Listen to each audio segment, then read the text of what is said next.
Toda vez que a gente acreditar, vai acontecer. A Bíblia diz isto: se crerdes, verás a glória de Deus. Então é como se ele tirasse a chave do bolso e colocasse na sua mão, não é verdade? Ele falou: se você acreditar, está aqui, ó, vai. Então não depende de outras pessoas. Ah, mas e o problema lá, não sei aonde, e a bolsa de valores? Amado, eu acredito em Deus, e sei que Ele é o meu guardador, o meu provedor, Ele é aquele que cuida de mim. Então eu vou colocar os olhos em quem? Deus. Da onde te virá o socorro? O meu socorro vem do Senhor, vem do alto, vem de Deus. Então é nele que eu preciso acreditar, é nas coisas que Ele escreveu, que Ele deixou registrada na Bíblia. Às vezes o mundo te pressiona tanto que você fica tão agitado que você não consegue acreditar que foi Deus que começou a boa obra na sua vida. Porque deu errado, porque alguém traiu, porque alguém enganou, porque houve algum problema, né? Faltou dinheiro, desemprego, qualquer coisa, enfermidade, a gente já começa a achar assim: então será que foi Deus, será que não foi Deus? Olha para a vida lá de Paulo, ele tomou surra, ele foi apedrejado, ele desceu pelo muro, e ele foi o que mais criou igreja, ou estabeleceu igrejas em nome de Jesus. Ou seja, dificuldade pode vir, mas o Senhor sempre estará com você, dando razão de vitória, fortalecimento. Mas do que depende? Depende muito daquilo que eu acredito. Você acredita na vitória? Então olha para o rosto do irmão do lado e vê se ele está com cara de maracujá ou se ele está dando risada. Quem acredita em vitória faz cara feia? Não faz, irmão. Ele está sempre achando motivo para se alegrar, é ou não é? Pá! Você olha para ele, daqui a pouco ele fala: oh glória, aleluia. Aí você fala: esses crentes são xarope da cabeça. São mesmo, irmão. Eles acreditam no que está escrito em Apocalipse. Eles acreditam que Jesus vai voltar para buscar a igreja. Eles acreditam que lá no céu as ruas são de ouro, que os muros são de jasper. Eles acreditam que vai ter um banquete, uma mesa. Ele vai ter um novo nome. Ele vai ter um corpo incorruptível. Tem que ser doidão para acreditar nisso. Tem que ser doido. Sim ou não? Fala a verdade. Você fala assim: mas tem certeza que vai acontecer isso? Tenho. Mas como você tem essa certeza? Porque eu acredito. Quando eu comecei a vir para a igreja, faz um pouquinho de tempo, né? Naquela época o pessoal falava coisas para mim: Jesus cura. Ah, tá, lógico que Ele pode curar, né? Ele cura. Porque quando eu era criança, eu ia naquelas procissões, né? Era de uma outra religião. Eu ia na procissão e eu beijava aquela fita que vinha um Jesus todo de gesso lá, né? Bonitaço, né? Vinha o pessoal carregando, aí a gente ia lá, todo mundo beijava lá aquela fita, porque a gente já acreditava numa coisa que nem sabia muito bem porquê, mas acreditava. Meu pai falava assim: eu falei: então é.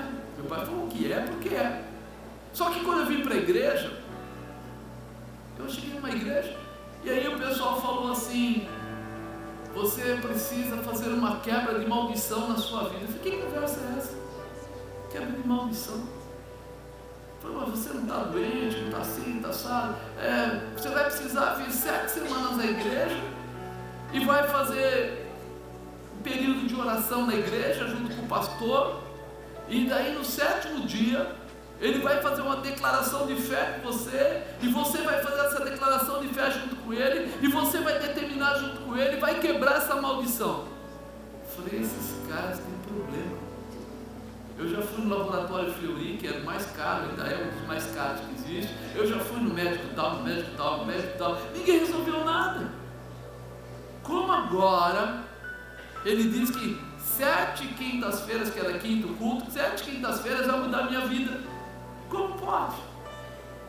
Esses caras estão brincando comigo. Mas também, quanto vai custar? Nada. Bom, de graça eu vou. De graça, não vou gastar dinheiro. Eu já gastei muito dinheiro, não é pouco não, gastei muito dinheiro com essa história de enfermidade. E daí minha esposa falou assim: você já tentou tudo mesmo, cara, o que vale agora? Vamos lá. E aí logo no primeiro dia que eu fui lá, deu um problemaço. Estava lembrando ontem, por isso estou lembrando hoje, porque ontem tinha uma pessoa aí, nós fomos orar lá por ela, e aí eu contei esse testemunho para ela, e eu lembrei que eu passei uma vergonha tremenda naquele dia, porque no primeiro ou segundo dia, acho que era o primeiro dia que eu fui, me deu uma dor de barriga, porque eu tinha problema com o intestino, mas o intestino ficar líquido de uma hora para outra, e ficar assim, de 21 vezes no banheiro. Sabe o que é ser 21 vezes no banheiro? Parecia que o corpo, né, o espírito ia separar os três. Doía muito. E aí o médico falou para mim que eu não tinha jeito. Ele falou para mim que eu ia sofrer disso mesmo, e que por um tempo ele ia cortar o meu intestino, parte. Ele ia falar assim, nós vamos fazer uma cirurgia, vou tirar um pedaço, aí se você ficar bem um tempo, a gente vai fazer a cirurgia e tirar outro pedaço. Depois nós vamos tirar outro pedaço, provavelmente 3 ou 4 pedaços, e depois você vai ficar sem intestino mesmo, vai para aquele saquinho para fora, e vai ser assim. Eu falei, depois? Depois você vai morrer mesmo de câncer. Não, que expectativa você tem de vida? O cara fala isso para você. E aí alguém chega para você e fala que você vai fazer 7 semanas e vai ficar curado. Aí eu vou na igreja, chego lá, me dá uma dessas dores de barriga. Eu vou lá, só tinha um vaso sanitário nessa igreja. Tinha 400 lugares e um vaso sanitário para homens. E eu cheguei lá e já tinha 3 ou 4 na frente. E sabe que homem não é que nem mulher, né? Mulher, ela pode ficar conversando na porta do banheiro 2 horas se segurando, mas ela fica conversando, porque ela tem assunto para dialogar. Homem não, é o seguinte, mano, cheguei primeiro, agora você espera. Na boa, né? Não importa se é número 1, número 2, cada um na sua. E a hora que eu vi aquilo, eu falei, sujou, isso não vai dar certo. Aí minha esposa percebeu, e ela correu no banheiro das mulheres, que tinha 3 vasos sanitários, e falou assim, dá licença pro meu marido, que ele está precisando. A moça saiu, eu entrei, mas aí eu não conseguia sair por causa das cólicas, estava doendo muito. E eu fiquei lá, sei lá, uns 15 minutos, ou um pouquinho mais, e isso, as mulheres foram chegando, e elas falavam, por que não pode entrar no banheiro? É porque tem um homem aí. Era eu. E aí elas iam conversando, mas por que esse homem está aí? Por que ninguém tira ele daí? E aí minha esposa tenta, não, porque ele não está legal. Mas por que ele não vai ficar não legal em outro lugar? Porque eu não conseguia sair, com tanta cólica. Quando eu consegui sair do banheiro, a minha vontade foi de sumir e nunca mais aparecer. Aquela vergonha, é o que eu brinco, né? Eu estava falando assim, eu era um executivo. Eu tinha um cargo de alta chefia, andava com roupa muito boa e com um carro excelente, mas naquela hora eu me senti para lá de nada. E aí eu falei para ela, eu não volto mais nesse lugar, eu não tenho mais coragem de voltar. E ela falou para mim, você vai ser derrotado? E eu estava na dúvida, quase que eu já estava falando para ela, eu vou, porque eu não vou fazer isso, eu não vou voltar.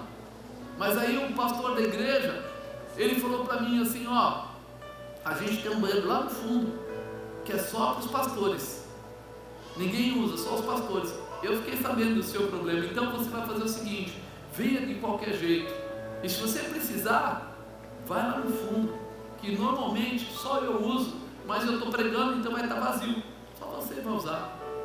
E eu fui, eu precisei realmente depois ir naquele banheiro. Mas aí começou a vir uma garra. Eu comecei a entender que eu precisava agora guerrear, eu precisava acreditar. Falar acreditar. A dor de barriga parou? Não. Mas eu precisava acreditar. E aí o primeiro dia eu tive que acreditar, no segundo dia eu tive que acreditar. E o terceiro? E o quarto? Você pensa que parou ali? Não. E o quinto? Não. E o sexto? Não. E até no 7º dia, quando eu fui lá, eu ainda precisei ir no banheiro no comecinho do culto. Mas no final do culto ele falou, agora nós vamos fazer uma oração. Porque agora nós que estamos aqui, todos que estavam lá, nós estamos preparados para derrubar e destronar Satanás. E agora nós vamos quebrar esse negócio. E aí a oração dele foi uma quebra geral. E eu também participei ali com toda a minha vontade. E eu saí de lá e nem percebi. Mas no dia seguinte eu não estava indo no banheiro. Na semana seguinte eu não estava indo no banheiro daquele jeito. Eu comecei a ir no banheiro uma vez por dia, como as pessoas normais vão. E aí, aí que eu comecei a me tocar. Não é possível. Eu fiz tudo aquilo no passado e nada curou, e agora esse senhor que é humilde, que nem tem o ginásio completo, que é uma pessoa que me tratou como se eu fosse alguma coisa, ele orou e Deus, através de Jesus Cristo, respondeu. E aí eu entendi que para que alguma coisa acontecesse, eu precisaria acreditar, eu precisaria viver, eu precisaria me dispor, eu precisaria ir além. Fala para o irmão do lado, você está precisando ir além.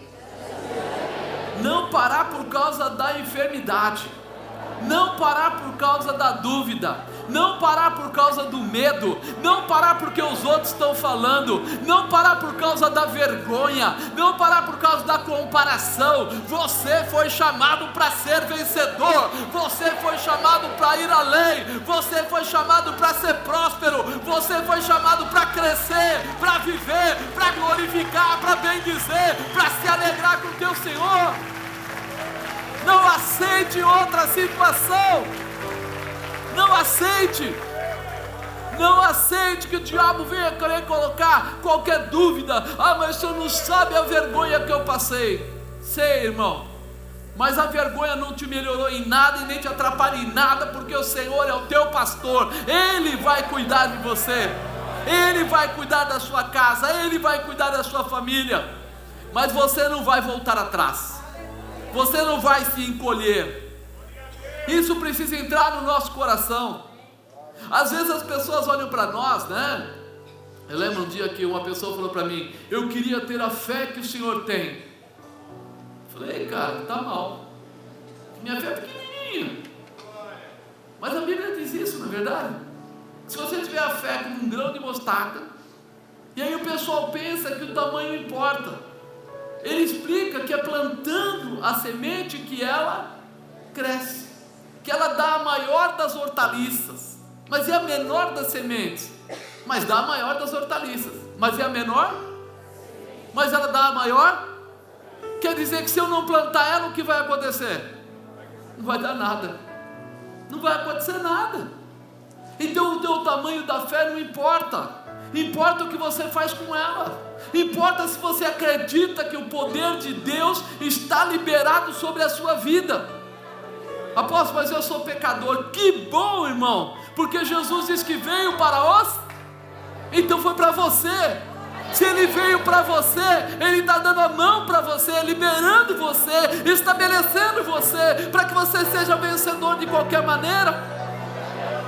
Nós precisamos entender esse mistério da parte dEle. Ele diz, a palavra diz, Ele não faz acepção de pessoas. Preto, branco, alto, baixo, gordo, magro, rico, pobre, culto, inculto. Ele não faz acepção de pessoas. Quando Ele soltou aquela palavra, pela graça sois favor imerecido. Você não merecia, mas Ele falou que você está salvo. Ele só quer que você reconheça. E quem reconhece, exerce a fé. Quem reconhece, crê. E se a palavra diz que tudo é possível que crê, então o que é que pode ser bloqueado para você? Nada. Você foi chamado para ser vitorioso. Você foi chamado para ter a sua casa abençoada. Você foi chamado para ser próspero. Você foi chamado para ver as realizações de Deus através da sua vida. É hora de uma mudança. Essa mudança está em você, amado, não está nos outros. Por isso a gente se alegra. Por isso é que nós temos que mostrar os dentes. Mesmo que você tenha só 3, 2, não importa, mostre. Se alegre. Diz que quem for fiel no pouco, ele ainda vai arrumar um dentista bonzinho, que vai arrumar os seus dentes e vai ficar lindaço.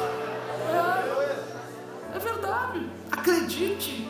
Viva essa alegria. Eu imagino Deus olhando para nós e esperando a gente se alegrar com Ele, esperando que a gente sorria, que a gente diga que gosta de estar com Ele, que a gente quer amanhecer com Ele, quer dormir com Ele. Às vezes eu vejo o pessoal que faz aí academia, eles se matam, sim ou não? Até o pastor Juliano hoje postou ele correndo, né? Vou correr com você também, cara, só para ficar bom daquele jeito, né? Vou ficar correndo pelas ruas aí. Mas o que acontece? nós nos matamos por coisas pequenas.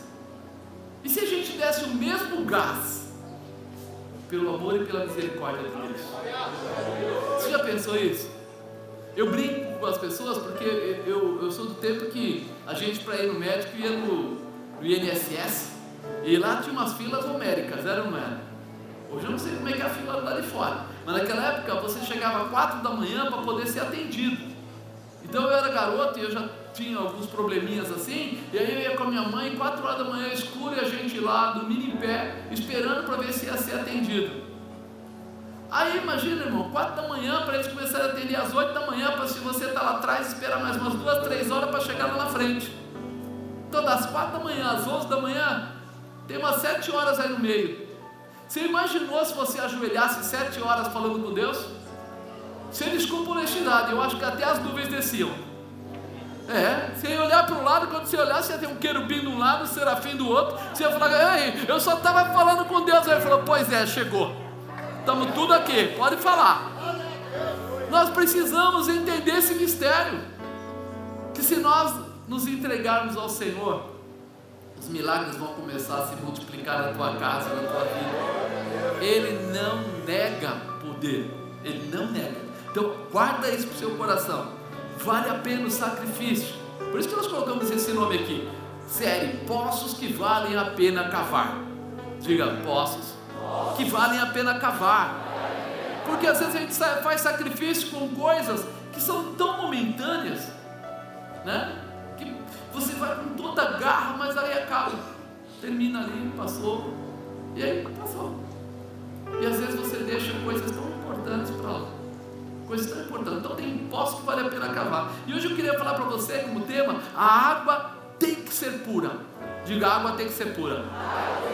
Dá para ser de qualquer jeito. Se você começa a pensar, né, que você vai cavar um poço para tirar uma água que não é boa, sacrifício inútil, não vai realizar. Então a primeira coisa que eu entendo é: tem situações que Deus não tem para nós. Diga, tem situação que Deus não tem para mim. Tem coisas que a gente busca que não é para a gente, que a gente traz problemas para nós mesmos. Tem problemas que nós angariamos devido a permitirmos que a nossa área de orgulho fale mais alto no nosso coração do que a voz de Deus. Tem coisas que não eram para você, mas você procurou, você vai atrás, você traz para a sua vida, e aí você, quando menos espera, tem que tentar se livrar, e aí é difícil. São coisas que o próprio Deus não coloca. A gente tem um lado humano que chama ansiedade. Alguém aqui é ansioso? É assim? O médico falava isso para mim: você é muito ansioso. Eu falava, tá, mas e aí, como é que eu resolvo esse negócio? Onde é que toca a válvula da ansiedade? Enquanto era interessante, o pastor que me dirigia na época, ele falava para mim assim: Marcos, sabe quando você vai ficar muito melhor? Quando? Quando você largar tudo isso e for ser só pastor. Eu falava, você bebeu, tá louco, não é possível, como diz o missionário, cheirou alguma coisa. Como é que eu vou largar uma vida de executivo para ser uma vida de pastor? E eu pensava assim, que eu ia reduzir a minha potência, diminuir a minha capacidade, ter menos. E eu não entendia que Deus é maior que tudo isso. Essa é a área de orgulho que fala alto em nós. Porque quando a área de orgulho fala alto, a gente pensa que tudo que nós ganhamos na vida é potência. Não, eu sou grande, eu tenho, eu posso. Mas você reparou quantas vezes você pegou algum profissional que era muito bom, mas que ele se aposentou? E às vezes nem se aposentou, mas vamos falar que se aposentou. Poucos anos depois, ele se torna mais um no meio de todos. Ninguém mais respeita ele como profissional. O salário dele já começa a cair, a aposentadoria, né? Começa a cair. Ele começa a ficar meio triste por causa daquilo. Mas quando ele trabalhava na multinacional, ele era o doutor fulano de tal. E ele deixou de ser o doutor fulano de tal. Mas uma coisa interessante quando você começa a andar pelos caminhos do Senhor: se um dia o Senhor ungir você se tornar um ministro de Deus, a até você morrer na terra, você vai ser um ministro de Deus. Mas depois que você morrer, vai ficar melhor ainda. Porque quando você chegar lá, tem os galardões dele para você. Ou seja, a velhice, o tempo, não diminui, aumenta, melhora, capacita, estabelece, fortalece. Você continua sendo reconhecido por Deus como aquele que Ele escolheu. A mudança tem que entrar no nosso coração, para que nós não venhamos a começar a achar que Deus não é capaz, porque Ele é. Que Deus não pode, porque Ele pode. A gente gosta de citar versículos, não gosta? O meu Senhor, meu Deus, é o dono do ouro e da prata. Já falou isso alguma vez? Você já falou que agora você se tornou co-herdeiro de Cristo? Meu pai é Deus, então eu sou filho de Deus, então eu sou herança, eu sou herdeiro dele, eu estou na herança dele. Mas peraí, eu falei, ele é o dono do ouro e da prata, diz que eu sou herdeiro dele, mas eu não consigo acreditar que ele pode prover a minha vida? Não tem alguma coisa errada? Se ele é tão poderoso, tem tudo, e eu sou filho dele, acabei de ser adotado por ele, como é que eu não tenho a prosperidade que meu pai tem? Como é que eu não vou viver todas as maravilhas que meu pai tem? Como é que eu acredito que o diabo vai me atrapalhar, ou segurar, ou barrar a minha casa, a minha vida, a minha família? Se eu sou filho daquele que pode todas as coisas, quem nada pode ser impedido. Aí eu percebo que eu mesmo não acredito naquilo que eu estou ouvindo ou pregando. Está na hora da gente inverter essa situação. Maior é aquele que está com você do que tudo que está no mundo. Ou seja, você é um escolhido, alguém separado, alguém potencialmente preparado para coisas maiores. Mas eu preciso me disponibilizar. A voz de Deus é o melhor filtro para alcançarmos grandes vitórias. A voz de Deus é o maior filtro para a gente alcançar grandes vitórias. Ou seja, eu preciso ouvir através do filtro de Deus. Porque aquilo que não serve para a minha vida, eu não vou carregar. Eu não vou carregar o que o mundo está falando. E agora vai piorar, e agora isso, agora aquilo, e eu começo a arrastar tudo para mim. Não. A minha água, a água que vem para mim, o poço que eu estou cavando, a água é pura. Eu vou tomar uma água limpa. Eu vou viver desta água limpa. Não importa o que os outros falem lá fora. Eu tenho a fonte, eu cavei essa fonte, eu vou viver dessa fonte, né? Temos que ficar atentos, porque escolhas compulsivas trazem grandes dificuldades. O que é escolha compulsiva? É aquela que você toma atitude e nem pensou. Alguém falou e você aceitou. Tem horas que você troca a intimidade com Deus por tantas bobagens. Tem horas que você se levanta contra Deus porque alguém falou. Tem hora que você não entende o que está acontecendo e você se perde no meio dos acontecimentos.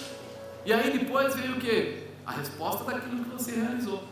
Então nós não tomamos atitudes de qualquer jeito. Se eu vou tomar uma atitude e eu tenho dúvida, eu paro e vou orar. Por quê? Porque isso importa. Que eu tome as atitudes que alegrem o coração de Deus, que tragam mais intimidade entre eu e Deus, e não que eu perca a intimidade, e não que eu acabe tendo maiores dificuldades. Temos que entender que sacrifícios feitos fora da direção de Deus não vão te trazer alegria, mas pesar. Você faz o sacrifício, você começa a cavar lá o seu poço, numa visão, e daqui a pouco você descobre que não valeu a pena. Troca de emprego, muda de casa, faz uma porção de coisas achando que aquilo é o certo, e depois você começa a ter problemas, e você fala, mas por que está dando problema se eu resolvi aquele problema? Você não resolveu, você trocou de problema. Você tinha um e trocou pelo outro, não melhorou nada. Por isso, em caso de dúvida, o melhor é buscar a Deus. A voz de Deus é o melhor filtro para alcançarmos grandes vitórias. Então, por que a água contaminada faz muito mal? Tomar água contaminada faz mal. Então a melhor coisa é passar pelo filtro de Deus. Senhor, eu estou aqui numa dúvida e eu queria tomar uma atitude, me ajuda. Começa a orar, pedir para Ele, e Ele vai abrir para você a porta certa, e Ele vai dizer para você o caminho certo, e Ele vai liberar sobre você a direção correta. é o filtro de Deus, não permitindo que a água que está poluída chegue a você e traga consequências ruins. Então eu preciso estar preparado para isso. A água tem que ser pura. Primeiro, vou tratar por tópicos para a gente não demorar muito. Primeiro, avalie o solo antes de cavar o poço. Diga, eu tenho que avaliar o solo antes de cavar o poço. Tem gente que cava poço em qualquer lugar. Tem gente, isso é uma coisa antiga, mas a gente ouvia muito falar, que tem que ter um nível da fossa, né? Lembra disso? E o poço não pode, a fossa está mais alta do que onde está o poço, porque a vertente do lençol embaixo vai jogar a contaminação para dentro do poço, então a água vai ficar contaminada. Isso é uma coisa que no passado se explicava bastante. Então não é qualquer lugar que se cava poço, quer dizer, não é qualquer sacrifício que vale, mas você tem que tomar cuidado, porque quando você cavar errado, haverá consequência. Olha o que fala aqui, nós estamos falando em Gênesis, no capítulo 16, conta aí a história, né, de Sara, na época Sarai, ainda antes, né, de trocar de nome, que ela não conseguia ter filhos, e ela já estava lá quase nos seus, vamos falar, 76, 77 anos, e ela não conseguia ter filho. Então ela tomou uma atitude descabida, achando que estava fazendo um grande negócio. Ela pegou uma das escravas dela, egípcia, e levou até o marido dela e falou para ele: você vai dormir com ela, e o filho que ela vai ter, eu vou tratar, ou seja, vai ser um filho para mim. E ele falou: você quer isso? Ela falou: quero. Ele falou: então tá. Ela errou e ele errou, tem suas consequências. Olha aqui, avalie o solo antes de cavar o poço. Ora, Sarai, mulher de Abraão, não lhe gerava filhos, e ele tinha uma serva egípcia, cujo nome era Agar. E disse Sarai a Abraão: eis que o Senhor me tem impedido de gerar. Entra, pois, a minha serva, porventura terei filhos dela. E ouviu Abraão a voz de Sarai. Assim tomou Sarai, mulher de Abraão, a Agar, egípcia, sua serva, e deu-a por mulher a Abraão, seu marido, ao fim de 10 anos que Abraão habitara na terra de Canaã. Olha, tem muita gente que quando vai cavar os seus poços, não avalia o solo e depois descobre pedras, descobre ser um lugar arenoso, descobre que está desbarrancando, porque ele não prestou a atenção, ele não buscou o filtro para saber se aquele lugar era interessante. O tempo do projeto é até mais importante do que o tempo da escavação. Nós hoje estamos vivendo uma época do fast food, né? Da comida rápida, das coisas prontas. Então nós não temos paciência. Quando você fala para um jovem ou para uma jovem: olha, você tem que orar antes de se relacionar com essa pessoa, a primeira coisa que a pessoa pensa é assim: vou perder. Eu vou orar, enquanto eu estiver orando vai aparecer outra moça, vai aparecer outro rapaz e vai acabar levando embora e eu vou ficar sem nada. Então eu não posso demorar muito, eu vou orar rápido então, tá? Eu vou fazer uma oração bem curta. E ele nem presta atenção naquilo que está fazendo e leva um grande problema para casa, grande dificuldade. Ou seja, o projeto é melhor que ele seja demorado, para que a construção seja plena, para que eu consiga tirar proveito daquilo que eu estou fazendo. Tinha um ditado que eles falavam, que era melhor gastar 2 dias afiando o machado, para depois cortar a madeira, do que tentar cortar a madeira sem afiar o machado. Por quê? Porque você batia, mas não conseguia derrubar uma árvore. Então você ia levar depois muito tempo bater o machado sem cortar a árvore. Mas quando você leva um bom tempo afiando e vai para a floresta, você consegue derrubar muita madeira. A mesma coisa acontece com o planejamento de uma casa, a mesma coisa acontece com o planejamento de uma empresa. Quando você demora, mas faz bem feito, quando você for produzir o que você quer, quando você for gerar o que você quer, você vai conseguir ter objetivos bons e atingir as metas com facilidade. Por quê? Porque você visualizou todas as dificuldades e alcançou aquele projeto. Porque se gastarmos mais tempo no projeto, teremos menos perigo de encontrarmos dificuldades que possam atrasar, até fazer com que venhamos a perder todo o nosso trabalho e investimento. Amado, quanta gente casa rápido e se separa logo. Quanta gente constrói alguma coisa e quando está no meio da construção descobre que vai faltar espaço.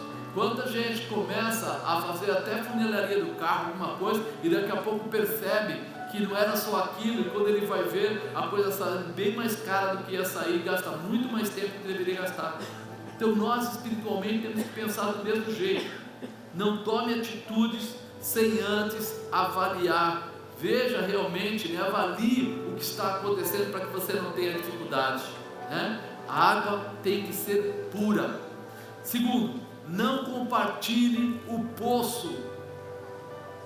Dura essa palavra, mas é real. E ele entrou a Agar, ela concebeu, e vendo ela que concebera, foi sua senhora desprezada aos seus olhos. Amado, naquela época o homem mandava mais que a mulher.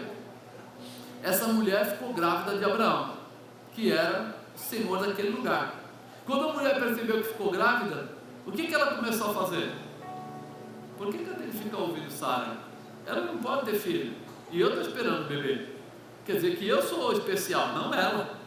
Se ela morrer hoje, morre uma mulher. Se eu morrer hoje, vai acontecer o quê? É uma mulher e um filho de Abraão, que ele não tem. Ela se sentiu o quê? Poderosa. Ela sentiu que ela tinha o quê? Autoridade, que ela estava por cima, que ela podia tudo. Então muitas vezes nós não entendemos o que estamos fazendo. Aquela mulher era uma empregada, era uma serva. Ela podia estar na casa, ela podia ajudar a arrumar as coisas, ela podia fazer uma porção de coisas lá junto com ela. Ou seja, ela podia receber da água, mas ela não poderia ser a dona do poço. E muitas vezes as pessoas não entendem isso.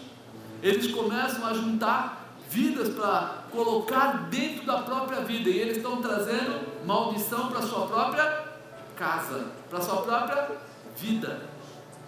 Sara achava que ia ser um negócio tremendo. A mulher ficou grávida, é empregada, puxa vida, ela é empregada, ela está feliz, é empregada, vai ser bem tratada, lógico, mas é empregada. A mulher, assim que percebeu, mudou a história. Assim que ela percebeu que ela podia ser dona da bola, que ela podia ter ali a autoridade, ela muda. Na verdade, você não pode compartilhar a água, você pode compartilhar a água, não pode o poço. Principalmente se você segue pela palavra de Deus, porque a outra pessoa pode não ter a mesma visão em Deus. Amado, quando a Bíblia fala em não andar em julgo desigual, ela não está dizendo que esse aqui é mais bonito, aquele é mais feio. Não é isso. Ela está querendo dizer assim: acredita na mesma coisa, tem a mesma fé, está pronto para andar nos mesmos lugares. É aí que nós vemos a diferença. Muitas vezes as pessoas não procuram conhecer nem mesmo os parentes, não querem olhar nem para o passado, e acham que não, o amor é tudo. A gente se ama tanto, o amor é tudo. Querido, chega um momento que as coisas, como disse, se equilibram, se estabelecem, e aí vão aparecer as dificuldades. Isso acontece até mesmo com empresários, sabia disso? 2 homens ou 2 mulheres, ou 2 casais, eles se juntam para montar uma empresa. Enquanto são pobres, enquanto não tem nada, beleza, todo mundo se ama, todo mundo em paz. Aí começa a crescer e ter dinheiro no meio. E aí o mundo mesmo diz: dá poder a um ser humano e você vai conhecê-lo de verdade. Aí que você vai saber quem ele é, quando ele tiver poder. E dinheiro representa o quê? Poder. E aí muitos dos empresários que se tornam sócios começam a ter grandes problemas. Puxa, mas era o Zequinha, era o Joãozinho, a gente era amigo desde criança, jogava bola, ping-pong, a gente andava de bicicleta, nossa, a gente conhece até as vezes que caímos, e pá, e aquilo e isso. Agora que nós vamos conhecer as pessoas, quando elas tiverem poder. Só que depois que elas têm poder, começa o quê? A dificuldade. Porque quem tem poder não quer perder, o orgulho fica maior, a visão, de tirar proveito fica maior. Aí que você vai saber quem é quem, é nessa hora. E muitas vezes hoje está acontecendo isso nas empresas, está acontecendo isso nos namoros, nos casamentos. Só vão conhecer lá na frente. Por quê? Porque ninguém procurou avaliar o terreno, a situação, conhecer a estrutura das pessoas, né? Eu lembro uma vez que uma moça veio pedir oração para a bispa, e ela falou assim: meu marido, ele é muito bruto, né? E ele bebe muito, e não sei o que, foi falando, tal, ele não é muito assim, tal. Aí a bispa perguntou: mas ele não era assim? Tipo, ele mudou agora? Não, na verdade ele era assim, mas ele se controlava melhor. Peraí, ele era? Então quer dizer que você não pegou uma novidade na sua vida. E aí as pessoas ficam assim: ah, mas eu pensei. Você pode pensar o que você quiser, mas a realidade é uma só. Nós não mudamos as pessoas porque nós somos bons. O Espírito Santo de Deus pode fazer isso, mas nós não conseguimos fazer isso, mudar pessoas. Então nós temos que avaliar, nós temos que nos preparar, nós temos que chegar a quantificar. Quantas vezes nós vimos essas coisas acontecerem em todas as áreas? Avalie bem antes de agir, porque só conheceremos as pessoas quando dermos poder a elas, e a sociedade pode trazer muito poder, inclusive sobre nós mesmos, até nós mesmos. Já reparou? Casam duas pessoas, os dois eram pobrezinhos, os dois trabalhavam lá juntos, aí a mãe foi cuidar, a mulher foi cuidar um pouco mais da casa, o marido começou a crescer a empresa, aí foi desnivelando, chega um dia que ele começa a falar só com gente no nível maior, e daqui a pouco ele começa a reclamar: pô, essa mulher, ela não se arruma, essa mulher não sei o que, essa mulher não sei o que lá. Desnivelou. Nós temos que aprender a trabalhar com isso. Nós temos que aprender a conhecer. Nós não podemos viver junto se a água não for pura. Nós não vamos ter uma sociedade boa na empresa. Nós não vamos ter um trabalho legal. Foi trabalhar na empresa, percebeu que não tem nada a ver com você? Vá procurando emprego. Se de repente tem um relacionamento que não é bom, vá pensando, avaliando no caminho para ver até onde vale a pena chegar. Se casou, agora não dá para voltar atrás. Vai orar, vai ajoelhar, vai pôr a boca no pó, vai consertar o que tem que consertar através do poder. O poder é Jesus Cristo, é o Espírito Santo que pode mudar qualquer situação. Não existe outra saída. Não existe. As pessoas querem mudar as coisas no meio do caminho, no braço não muda, irmão. Caráter humano, caráter de pessoa, né? Você não muda porque você quer. Não é porque você trocou água de copo que ela fica limpa. Tem que passar ela no filtro. Se não passar no filtro, ela não fica limpa. E o filtro para nós é a presença de Deus, é a manifestação de Deus. A água tem que ser pura. Fala, a água tem que ser pura. Terceiro, quem cava poço é responsável por ele. Nós temos que tomar cuidado. Não adianta eu terceirizar a responsabilidade. Eu creio que quem gera sabe que está gerando. Olha o que fala aqui, hein? Versículo 5. Então disse Sarai a Abraão: meu agravo seja sobre ti, minha serva pus eu no teu regaço. Vendo ela agora que concebeu, sou menosprezado aos seus olhos. O Senhor julgue entre ti e mim. E disse Abraão a Sarai: eis que a tua serva está na tua mão, faze-lhe o que bom é aos teus olhos. Afligiu-a Sarai, e ela fugiu da sua face. Olha, quem é que trouxe a empregada para dormir com o marido? Agora vai brigar com o marido? Lógico que aquele marido, ele não pensou, porque cuidar de uma mulher já é um problema, cuidar de duas é loucura, né? O cara arrumou uma dor de cabeça. Mas naquela época era mais fácil, eles viam isso de uma forma mais tranquila. Mas ele não foi lá e falou: ô querida, você não pode ter filho, será que você não arruma um amigo, uma empregada, alguém para a gente fazer alguma coisa? Ele não pediu. Quem é que gerou esse poço? Sara. Peraí, se ela que gerou, ela mesma tem que se responsabilizar por aquilo. Por isso avalie as dificuldades que podem acontecer antes de tomar as atitudes. Não adianta primeiro você fazer para depois tentar consertar, porque aí você vai sofrer muito mais. Então, todo sacrifício que você faz, faça na direção correta. faça através do filtro com Deus, porque isso vai trazer paz e tranquilidade, realização, vai trazer condição de uma vida totalmente abundante e diferenciada. Então pensa antes, se projeta antes. Tem muita gente que primeiro gera parcerias, amizades escusas, sociedades e etc. E depois, quando as coisas começam a se complicar, reclamam. Pior ainda, querem colocar Deus na parada como juiz. O que ela falou aí? O Senhor julgue entre mim e ti. Agora, ela estava querendo que Deus punisse Abraão, porque ela pegou a empregada dela e colocou na cama do marido. Ei, eu vou chamar Deus, eu que fiz a sociedade errada, eu que fiz as coisas erradas, agora eu vou lá e vou falar assim, eu vou amaldiçoar. Ei, comece a orar para que Deus te ajude a resolver o problema, e não comece a colocar o peso em Deus como se Ele tivesse que resolver o problema, porque Ele não é responsável pelos nossos atos, nós escolhemos o que fazemos. Se Deus fosse julgar, a única culpada seria Sara, que ao invés de buscar em Deus o seu milagre, quis gerar um milagre por conta própria. O bom seria se ela tivesse entendido que era hora dela ajoelhar, dela orar, dela buscar em Deus, que ela se sacrificar.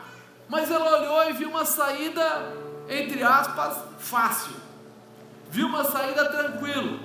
Ela falou, poxa vida, eu estou em estado de idade adiantada, não vai acontecer mais, porque já passou o tempo, né, das mulheres para ela. Então ela olhou para a empregada e falou, essa aqui pode ser a minha grande saída. Mas espera aí, ela foi querer gerar um milagre da vida dela, um filho, através de uma empregada. O negócio dela era ajoelhar e chamar a presença de Deus. O que você está fazendo, meu irmão? Quanta gente vai buscar resposta no agiota?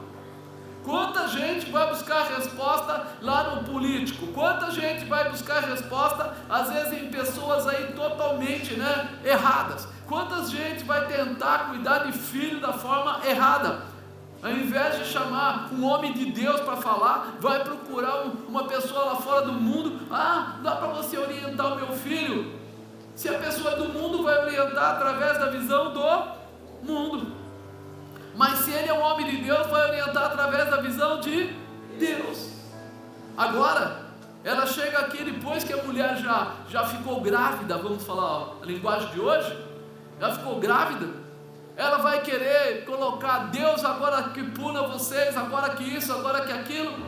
Espera aí, irmão, quando a mulher ainda não tinha nem deitado com esse homem, não tinha ficado grávida, aquela era a hora dela orar a Deus para que Deus desse a resposta para ela, e não fazer o que ela fez. E quantas vezes nós temos visto pessoas andarem também pelo mesmo caminho, procurando maneiras de resolver a sua vida, mas esquecendo de colocar Deus como a base da resolução. Não, eu vou chamar um bom advogado, eu resolvo isso rápido. Não, eu vou chamar o meu amigo que é polícia, eu resolvo isso rápido. Não, eu vou fazer isso porque... Peraí, amado, você é cristão, você está debaixo da palavra de Deus, você acredita no poder de Deus. Você lembra que eu comecei o culto aqui falando sobre um testemunho da minha própria vida, falando do que Deus pode fazer, falando da mudança que é você ouvir falar em Jesus e conhecer o milagre que Jesus faz. Então, se eu conheço o milagre que Jesus faz, a partir de agora eu deveria fazer o quê? Buscar o milagre que Jesus tem, que Jesus realiza, e não mais tentar resolver as coisas da minha maneira. Ela sabia que Abraão tinha uma promessa grande sobre a vida dele, e aí de repente ela vai querer resolver as coisas dessa maneira. Foi o erro dele também? Foi, mas quem trouxe foi ela. Então para com isso, não é esse o caminho. Se Deus tivesse que avaliar isso, o que ele faria? Peraí, Sara tomou uma atitude errada, né? No versículo 6 ele fala assim: e Abraão, eis que a tua serva está na tua mão, faze-lhe o que é bom aos teus olhos. E afligiu a Sarai, e ela fugiu da sua face. Tem pessoas que quando vão querer resolver o problema que causaram, ainda pioram mais. Por quê? É importante a gente reconhecer os nossos erros para podermos acertar o que for necessário. Ela viu o erro, ela foi para cima de Sarai ao ponto de fazer o quê?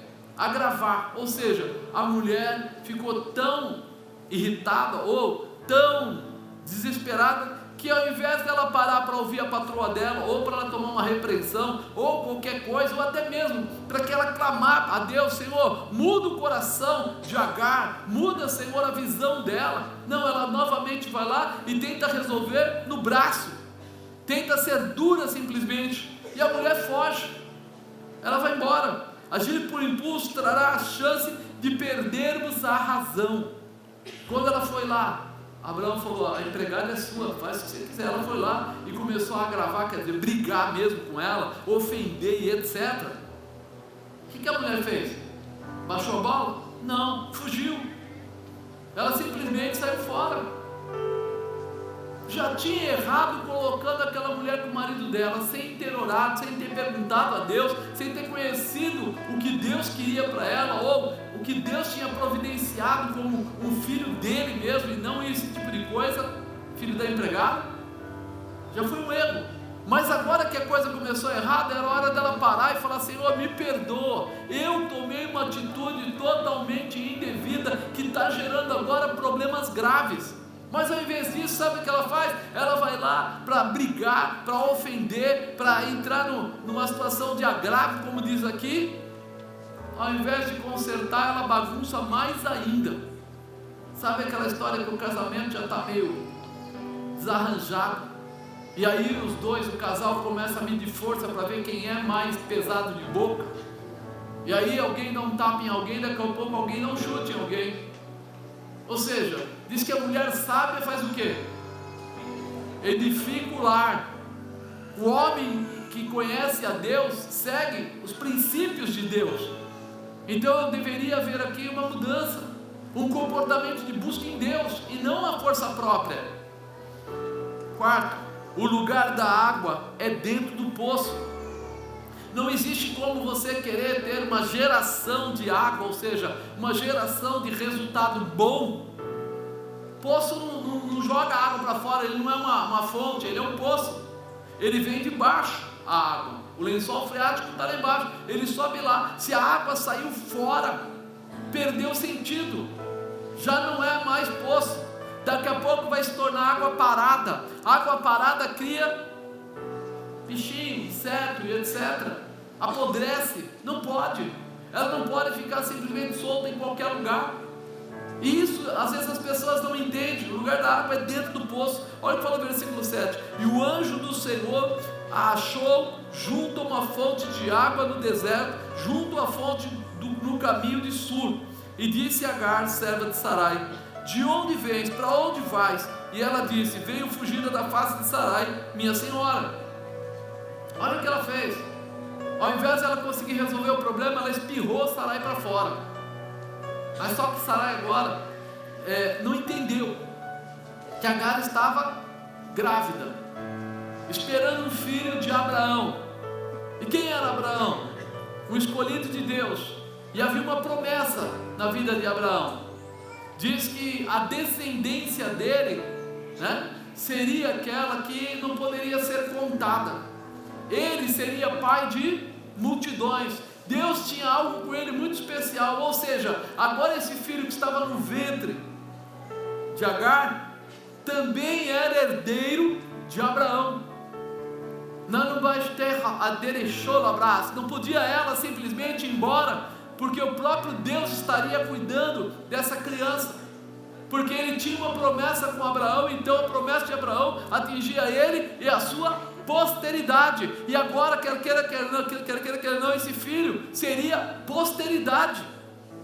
Nós às vezes não prestamos atenção na palavra de Deus, nas promessas de Deus, e não entendemos que tudo que Deus nos dá, ou desde a promessa até os bens, tudo veio de Deus e pertence a Deus. É por isso que quando nós falamos: está vendo esse carro? Foi Deus que me deu. Amanhã eu estou usando ele para ir em lugar de prostituição. Amanhã eu estou usando ele para fazer coisas erradas. músicos que muitas vezes eles recebem o dom de tocar e entram na igreja, estão tocando, amanhã estão indo tocar de repente em lugares aí, baile funk, etc, etc. Eles não entendem que eles estão misturando a bênção de Deus. Eles estão, desapropriando, estão pegando a água e tirando do poço e colocando lá e deixando apodrecer do lado de fora. Está errado. Pertence a Deus. Você fez aquilo numa aliança com Deus. Você gerou uma aliança. Então não é de qualquer jeito. Por isso que o anjo foi até ela. E o anjo disse para Agar o quê? De onde vens, para onde vais? Agar estava o quê? Fugida. Ela sabia de onde ela vinha? Sabia, mas para onde ela ia? Não sabia. Estava perdida. Um empregado, um escravo fugido, sabe que ele tinha direito? Ele poderia ser preso e até mesmo chicoteado ou morto, porque ele não tinha domínio sobre ele. O escravo era do dono, ou seja, ele era um produto do dono. Se de repente Sarai ou o próprio Abraão desse uma ordem, ela seria caçada e ela poderia ser morta. Olha que situação. Geraram uma situação tão complicada que o anjo entra em ação. Veja que ela só soube responder que ela vinha. Ela fala aqui, né? De onde veio para onde vais? Ela diz: veio fugida da face de Sarai, minha senhora. Ela reconhecia que ela tinha uma dona, e ela diz que ela vinha fugida de lá. Ou seja, ela estava fazendo coisa errada. Novamente a gente vê aí os problemas que acontecem. Quando você é fiel a Deus, Ele próprio vai te ajudar a colocar as coisas em ordem. Abraão era fiel a Deus, por isso o anjo de Deus foi até onde ela estava, no meio do caminho, para falar com ela, para tocar nela, né? Para mostrar a ela. E ele fala mais. Poderíamos dizer que este poço estava sendo cavado nas terras de Abraão. Então Ismael pertencia a Abraão, deveria tornar para ele.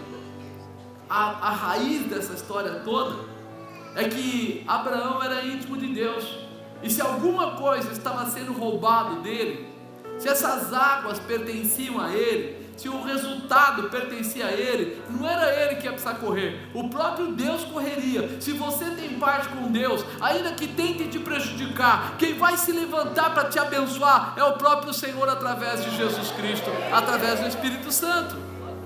Ele vai se mover por tua causa. Ele foi até Agar, onde ela estava, para dizer para ela: peraí, o que você está fazendo? De onde você veio? Para onde você vai? E ele queria saber: qual é o seu passo? Onde você quer chegar com isso? Algo que precisa entrar no nosso coração. As coisas de Deus não são erradas. Não dá para fazer as coisas de Deus de qualquer jeito. Não dá. Você pode tentar, mas vai dar bode. Vai dar errado. As coisas não vão estar certo. Por quê? Porque Deus, Ele gosta das coisas certas.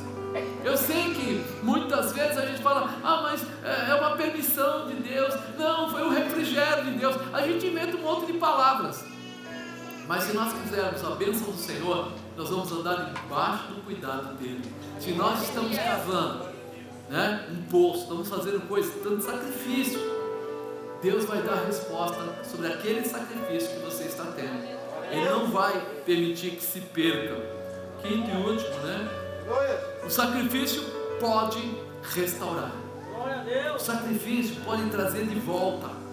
O seu comportamento de obediência pode mudar todas as coisas. Olha o que fala aqui no versículo 9. Então lhe disse o anjo do Senhor: torna-te para a tua senhora, humilha-te debaixo das suas mãos. Disse-lhe mais o anjo do Senhor: multiplicarei sobremaneira a tua semente, que não será contada por numerosa que será. Disse-lhe também o anjo do Senhor: eis que concebeste e terás um filho, e chamarás o seu nome Ismael, porquanto o Senhor ouviu a sua aflição, e ele será homem bravo, e a sua mão será contra todos, e a mão de todos contra ele. Habitará diante da face de todos os seus irmãos. Ele chamou o nome do Senhor que com ela falava: tu és Deus da vista, porque diz: não olhei eu também para aquele que me vê, por isso se chama aquele poço Laí Roí. Eis que está entre Cades Berebe e Agar, deu um filho a Abraão, e Abraão chamou o nome do seu filho que tivera Ismael. E era Abraão da idade de 86 anos quando deu Ismael a Abraão. Se a gente olhar para isso, o anjo que chegou do lado dela, ele não falou para ela assim: ah, você está sendo perseguida, é triste, né? Não, Deus, ele é pelos perseguidos, Ele é pelos sofridos, fica aí, continua o seu caminho. Ele não falou isso para ela. Ele disse para ela o quê? Torna-te para a sua senhora e humilha-te debaixo das suas mãos. Mas que anjo malvado! Não é malvado, é um anjo certo, não é um anjo do engano, da mentira, é o anjo da realização. Ele sabia, essa criança pertence a Abraão, essa mulher, ela é uma escrava na casa de Abraão e de Sara, e ela tem que voltar para lá, e ela não tem que voltar para lá com o nariz empinado, ela tem que voltar para lá submissa. Humilha-te na presença da tua senhora. Meu irmão, se esse anjo vem hoje na igreja, o pessoal ia falar que era o capeta. Ia ou não ia? O quê? Está me mandando voltar naquele cara que é duro comigo, e ainda diz que eu tenho que me humilhar, eu que sou tão bonzinho, eu que sou sofrido, eu que sou pobre, parou. Certo, certo, errado, errado. A Bíblia dizia sim, sim, não, não. Tudo que é diferente disso é procedência maligna. Então, quando nós estamos debaixo de uma tutela, quando nós estamos debaixo de uma liderança, quando nós estamos debaixo da voz de pai, de mãe, a primeira palavra que o anjo diria para nós é assim: volta lá para o teu líder e pede desculpa. Mas eu estou certo. Não, você não está certo, porque você está debaixo de uma liderança. E ele está certo, porque é ele o teu orientador. Uau! Não, minha mãe, ela é muito, ela não entende a modernidade. Ela é sua mãe. Você não é a mãe dela, você não foi você que gerou ela que te gerou. Então dobra a tua língua e vai debaixo lá, se humilha na presença dela. Uau! É que a gente não quer. Não, Jô, essa parte eu fora, cara, não vem não. Nem chega com essa mensagem. Eu não tenho nada com isso, eu sou de Deus. Você não é de Deus. Porque quem é de Deus não tem dificuldade de se humilhar na presença do Senhor. Quem é de Deus não tem dificuldade de obedecer a liderança. Quem é de Deus não tem dificuldade de colocar as coisas devidas nos seus lugares. Não tem. Mas quando você pensa que é de Deus, aí você fica cheio. Aí você fica assim: não, eu sou humilde, eu sou bonzinho, você sabe que eu faço a obra de Deus. Ele fala que ele gosta de sacrifício ou de obediência? Melhor é obedecer do que? Então não adianta nada você fazer toda a obra de Deus com desobediência, porque você não serve para Deus. Uau! Assim, se fosse pastor Fábio, ele já ia falar pá. Já era um pá, acabava aí. Por quê? Porque hoje, irmãos, nós estamos pegando propósitos próprios. Nós estamos avaliando as coisas espirituais através daquilo que nós aprendemos no mundo. As coisas da carne são para os carnais, e as coisas do Espírito são para os espirituais. Por isso que nós temos que tomar cuidado, porque quando eu sou muito sábio na carne, eu perco a intimidade do Espírito, e aí começa a complicar. O anjo foi até ela, mas chegou para ela e falou: pode voltar lá para a sua senhora. Ela torna agora. Não falou para ela assim: faz o seguinte, querida, você está grávida, e mulher grávida fica sensível, não fica?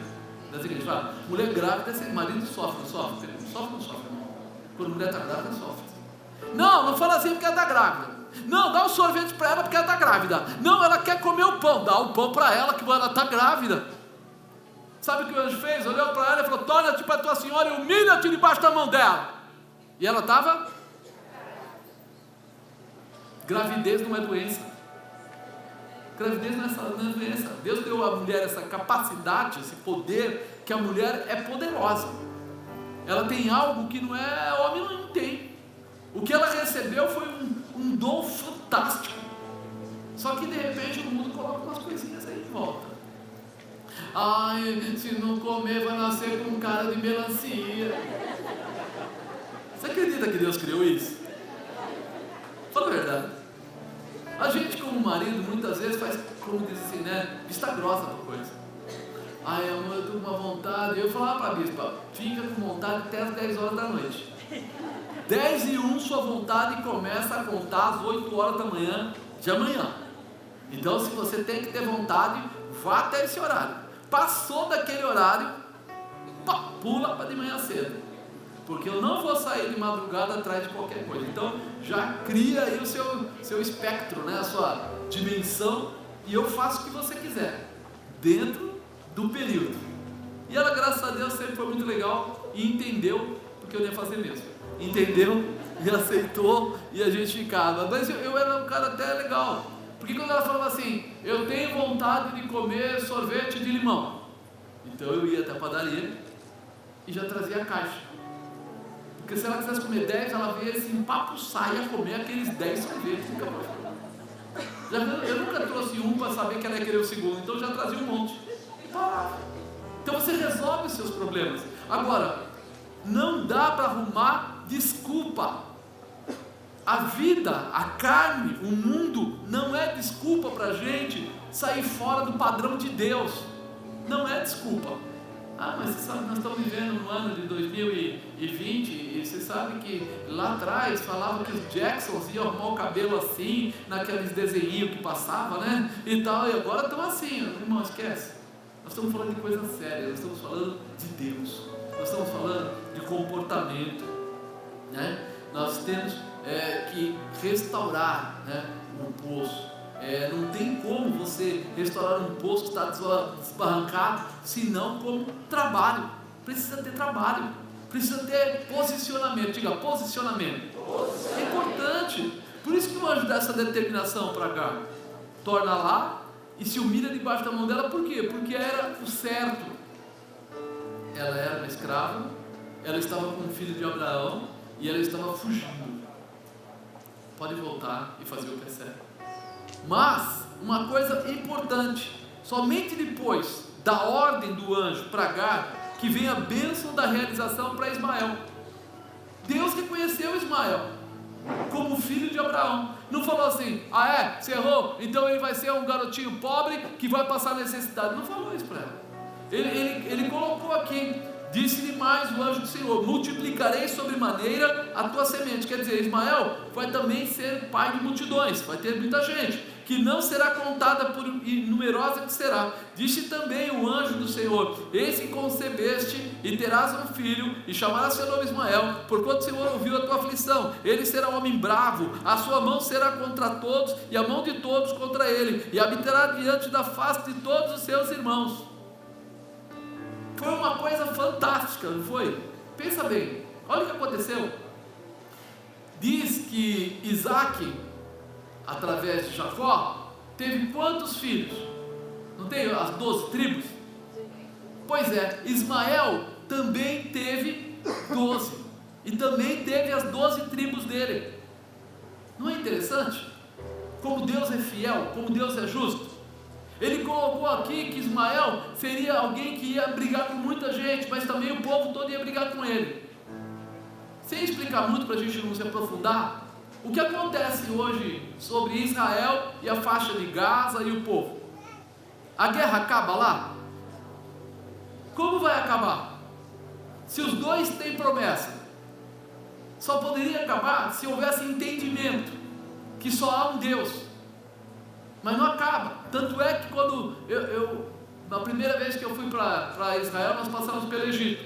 E quando chegou no Egito, quem nos dirigia lá era um egípcio, que era muçulmano. E um dia ele começou a conversar comigo e ele estava tentando provar para mim que nós éramos irmãos. E que nós precisávamos andar mais perto. E que eu precisava entender que Maomé, eu falei, parou aí. Abraão é o nosso pai, é verdade. Mas quando separou Ismael de Isaac, dali em diante começam duas visões. Porque a Bíblia diz, até aqui mesmo, que o escolhido é Isaac. Que Abraão foi o filho da empregada. E que Ismael foi o filho da empregada, e que esse filho da empregada teria direitos, porém não o direito do primogênito, que é Isaac, que é o maior, que é o escolhido, separado. Agora vai explicar isso para aquele povo. Quem gerou essa confusão? Tia Sara se meteu aonde não devia, para algo que não precisava, para resolver o que já estava resolvido, porque Deus com certeza já tinha prometido, ia preparar um filho para o tio Abraão. Só que tia Sara achou por bem fazer um milagre. Agora você já imaginou quantos milagres a gente já inventou? Quantas vezes a gente já trouxe situações de problema?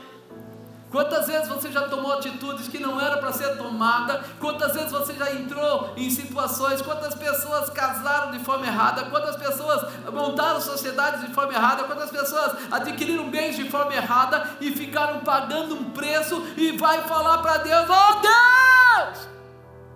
Ele fala: que foi, Sara? O que você arrumou aí? Isso Sara, homem e mulher, tá? Tem o Saro e a Sara. Sujeito que arrumaram encrenca por aí de um montão. Só tem um jeito de resolver as encrencas que nós arrumamos. É quando nós nos colocarmos debaixo da palavra de Deus e nos humilharmos ao Senhor. Ele vai resolver, Ele vai restaurar. Porque quando... semana que vem eu vou falar uma outra parte, eu não vou falar agora, mas a resolução está nas mãos do Senhor. E nós precisamos entender que cavar poços é um sacrifício, mas esse sacrifício não é para te derrubar, é para te abençoar. Não é para tirar nada para você, é para colocar o melhor. Por isso eu não posso fazer de qualquer maneira, eu tenho que fazer da forma certa. Ninguém conseguirá tirar a água do poço se não for capaz de seguir o projeto, né? Tudo isso é promessa para a vida de Ismael, mas não aconteceria se Agar não se disponibilizasse a quebrar o seu orgulho, a sacrificar-se ali diante de Deus, como Deus disse a ela. Ela teve que voltar até Sara, se humilhar na presença de Sara, para poder ter um filho, para que Ismael nascesse e fosse abençoado. Se ela não voltasse, Ismael não teria a bênção. Provavelmente ele ia morrer, porque ela ia morrer de sede no deserto. Mas como é que seria isso? Aonde chegaria isso? De que maneira aconteceria isso?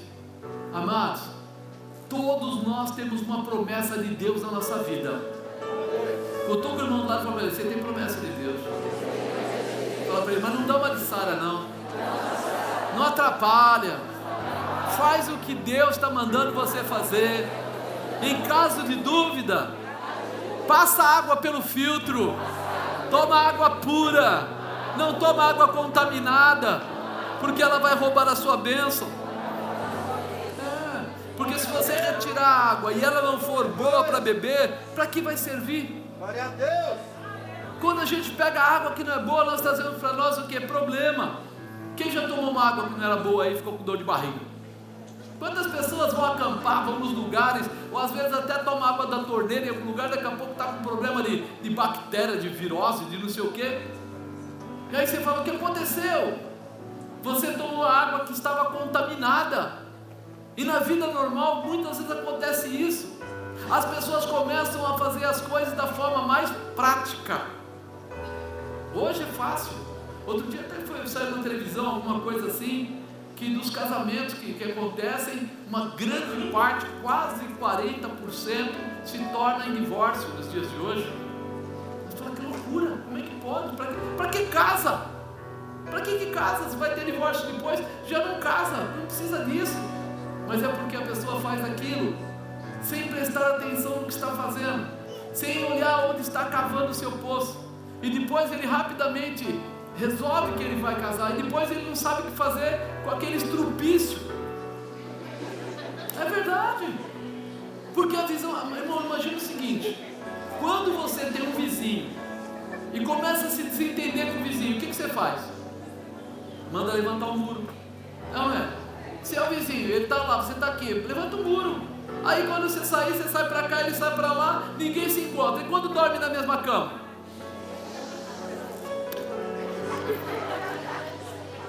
Forte, né? Na mesma cama não dá. Porque de repente, sem querer, um virou, puxou a coberta, o outro já tijolada. Não é assim? Deixou a toalha molhada no céu, olha a saber, nem para isso você presta.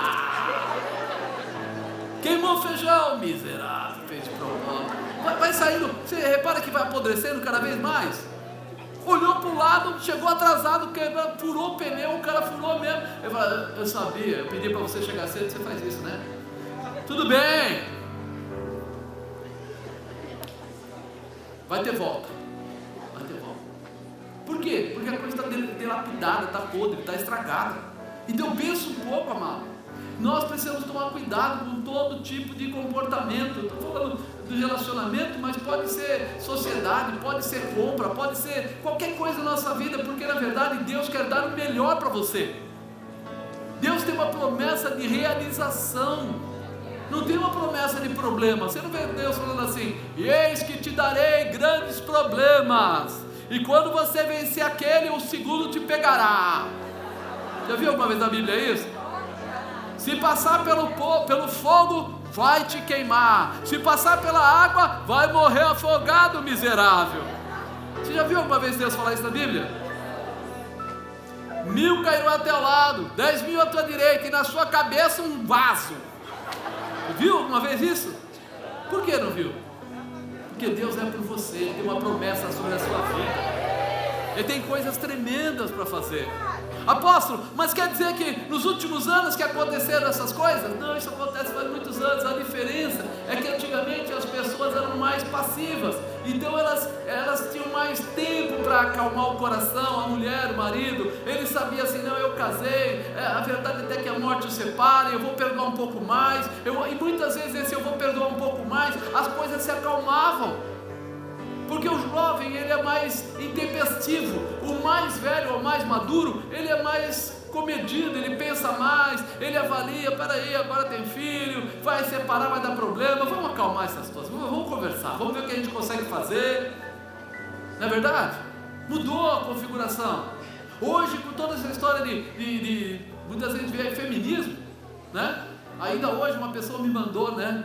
Olha o que está acontecendo na igreja. Aí estava lá um negócio lá na internet falando assim, mulheres evangélicas estão contra o Bolsonaro porque começou a colocar um monte de coisa lá, mas nada daquilo porque elas defendem ideologia de gênero, elas defendem. Eu falei, cara, esse não é um padrão de uma mulher evangélica, defender ideologia de gênero, está errado.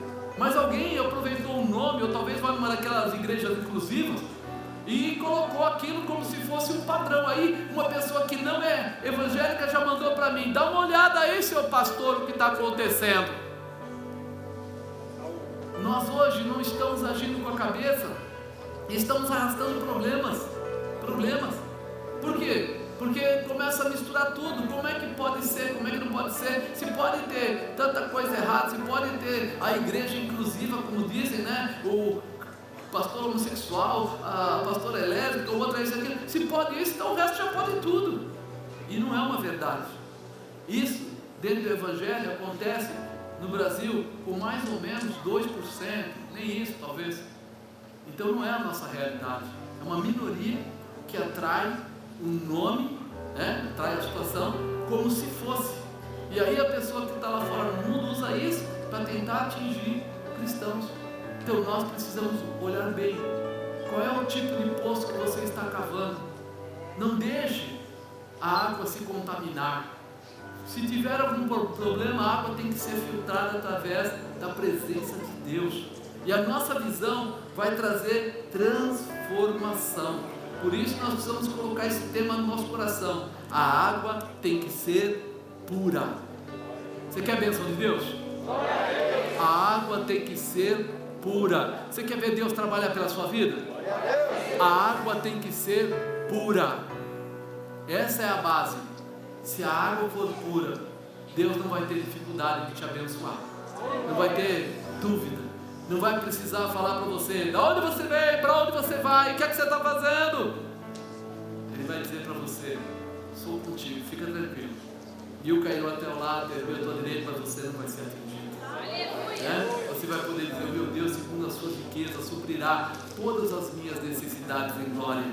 O amor, a misericórdia dele vão estar sobre mim todos os dias. Quando de repente o salmista lá fala, né? O Senhor é meu pastor e nada me faltará. Ele fala, deitar-me fazem verdes pastos, guia-me mansamente às águas tranquilas. Ainda que eu andasse pelo vale da sombra da morte, eu não temeria. Ele sabe. Por quê? Porque o Senhor é o pastor dele, está cuidando dele, está ensinando ele. Mas a ovelha diz alguma coisa para o pastor? Vamos para lá, não vou.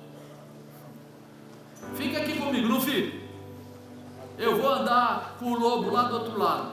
O lobo é um cara legal. O lobo, todo mundo vê ele com maus olhos, mas ele é porque ele é minoria. Se fosse no dia de hoje, não seria assim? O pessoal dos governos, não, nós temos que lutar pelas minorias, porque não sei o que, porque não sei o que lá. O lobo é minoria. Tem um monte de ovelha e tem um lobo lá querendo comer as ovelhinhas, mas não só. Não era melhor convidar ele para ficar também? Não, faz o seguinte, seu lobo, vem aqui para comer aqui no pasto com a gente. Eu acho que o senhor vai acabar virando vegetariano. Fica aqui, ó. Não vai querer comer ovelha. O senhor tem um coração zaço. Na verdade, o seu tratamento não foi bom na vida. Tenho certeza que você foi perseguido. Sua mãe não te amava, lobão. Tenho certeza. Mas aqui a gente vai te amar. Cai o lobão em cima e come tudo. É ou não é? Peraí, pessoal. Deus é Deus. A água tem que ser pura. Como é que tem que ser? Pura. Acabou. Fica de pé e vamos resolver esse negócio agora. A água tem que ser pura. Não é pela metade.